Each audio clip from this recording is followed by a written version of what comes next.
Hey guys, welcome to Hobbyista Down Under. This is your fellow hobbyista Johnny, and today we will be going through my top 20 comic books. Currently, these are my top 20 books that I have found so far in my collection.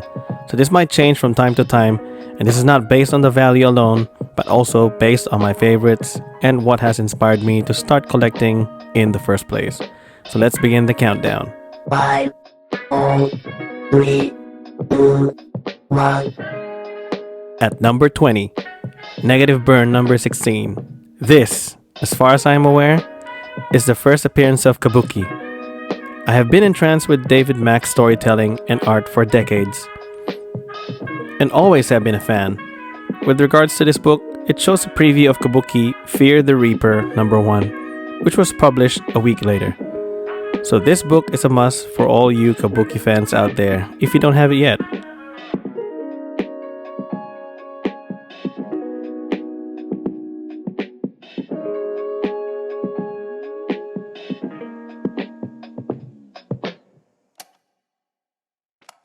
Number 19, we have Cry for Dawn Volume 1. This is the first appearance of Dawn, which was created by Joe Linsner. There was a lot of controversy back then with Joe's signature, and as you can see, this was signed by Joe himself. So reach out to Joe and confirm if this is his auto, and yes, he was kind enough to confirm it is his. So I'm glad that it was clarified. Joe's art is unbelievable, and one day I will own one of his original Dawn pieces. One day.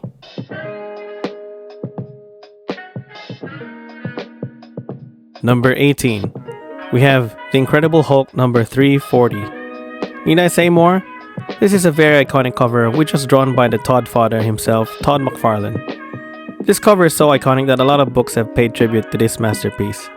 This was also recently brought into life in the movie Deadpool and Wolverine. So yeah, thanks for the spoilers.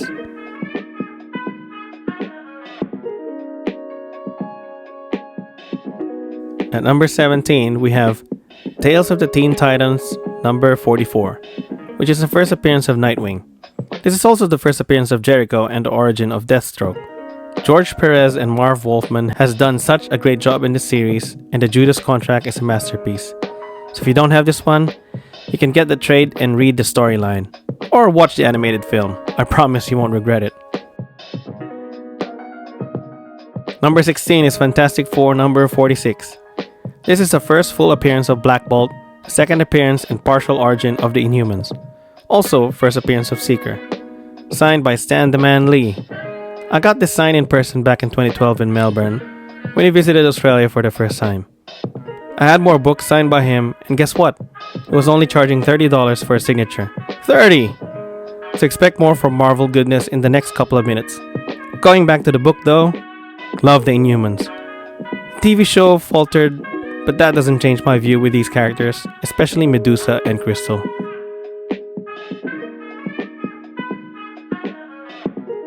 At number 15, we have the New Teen Titans number 2. This is the first appearance of Deathstroke, Terminator, first appearance and death of Ravager, also first appearance of Hive, Hive. I will reiterate this again, George Perez and Marv Wolfman did a great job with the Titans. The stories and the art are fantastic. Plus, Deathstroke is the guy. I mean, he's just fearless. Also, I want to highlight Romeo Tanghao's contribution to this book too. Always great to see Filipino talent in the world stage.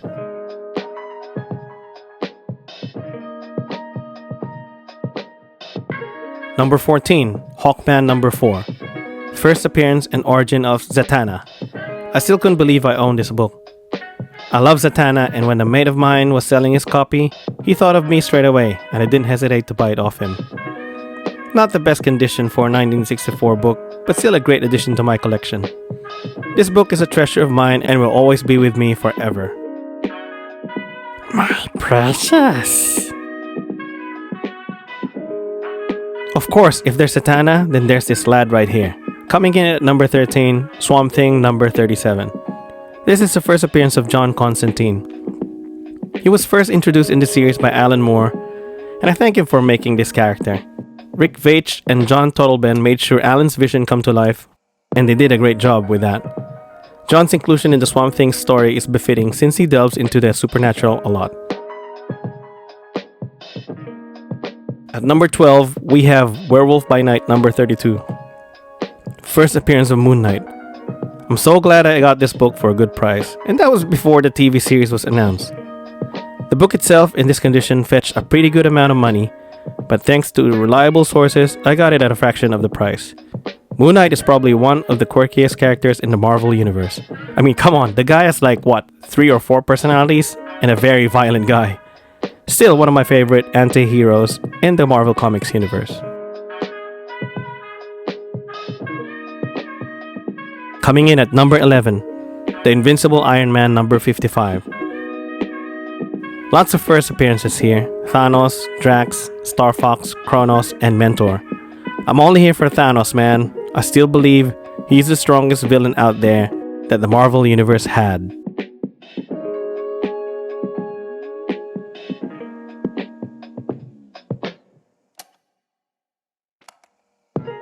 Halfway there, and at number 10, The Amazing Spider-Man number 101. First appearance of Morbius, the living vampire. And yes, you have spotted it again. This one is also signed by Stan the Man Lee. Just look at where he placed his signature. Genius. Love the Spider-Man universe and all the plethora of villains and other heroes that pop out of it. Roy Thomas and Gil Kane did an amazing job in adding Morbius to this universe. Webhead's been really busy with all his different foes for decades now. And who knows how many more are to come. Number 9 is Amazing Spider-Man number 50.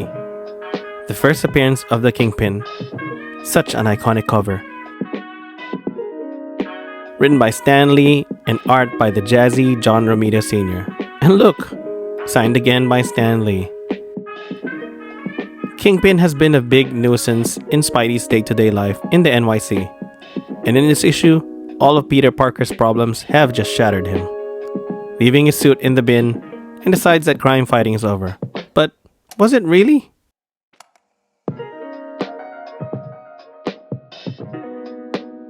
At number 8, another Spidey issue. Amazing Spider-Man number 129. First appearance of the Jackal and the Punisher. Say what? Another signed book by none other than Stan the Man Lee? Yep. The Jackal hires the Punisher to get our webhead. But was he ever successful, or did he even come close? You can find out when you read the book True Believers.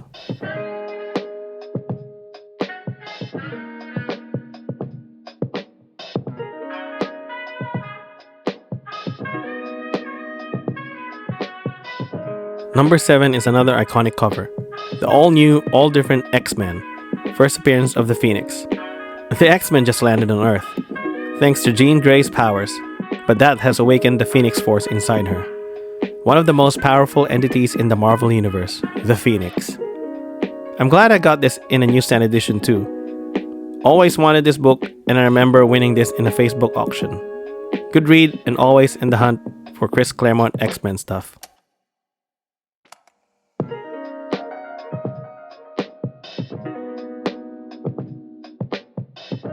Next, at number 6, is the all-new, all-different X-Men number 94.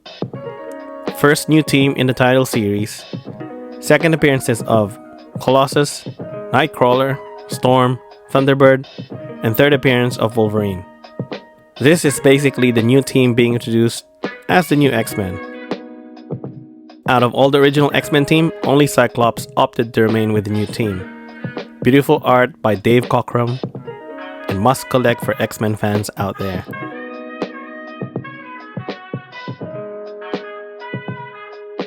Number 5, we have the Silver Surfer number 4.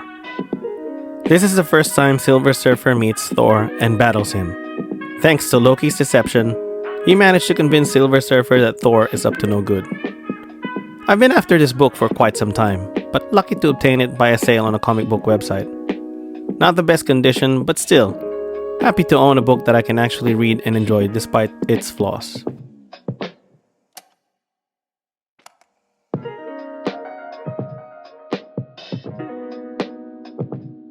Number 4, we have Fantastic Four number 48. The first appearance of Silver Surfer and cameo of Galactus. And you wouldn't guess it, it's signed by Stan Lee. What a gem this is, as this was the main book I wanted Stan to sign when he visited Melbourne.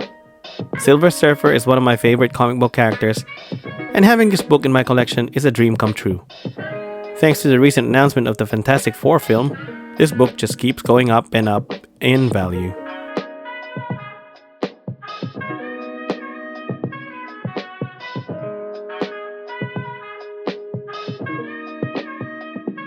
At number 3, we have The Incredible Hulk number 180 in a CGC graded 6.5. This is the first cameo appearance of Wolverine.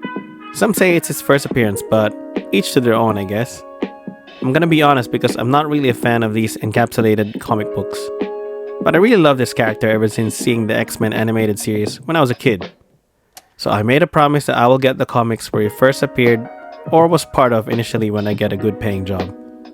I've had this book not long ago, so yes, this is a stayer.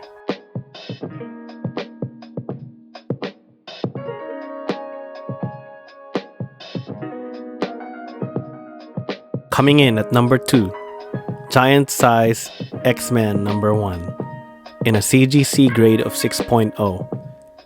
This is the first appearances of Colossus, Storm, Nightcrawler, Thunderbird, the new X-Men team, and second appearance of Wolverine. First time Wolverine in X-Men team. Another classic book you should own if you're a Wolvie fan like me. I was told not to get the raw comic because the old thick giant size books have a binding issue. So I opted into getting the CGC copy instead. Shame I can't read it, but this one's hanging in my wall of appreciation, together with my other Wolverine books. And at number 1, drumroll please,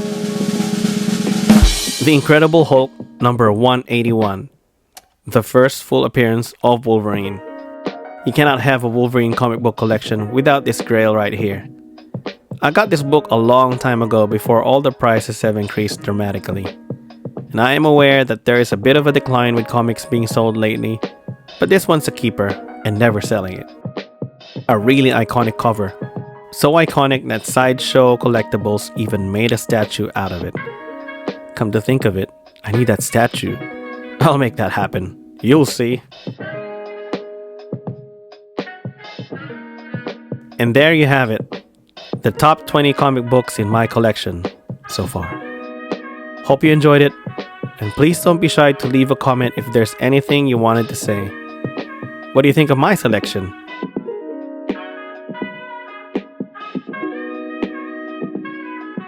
Thanks for watching.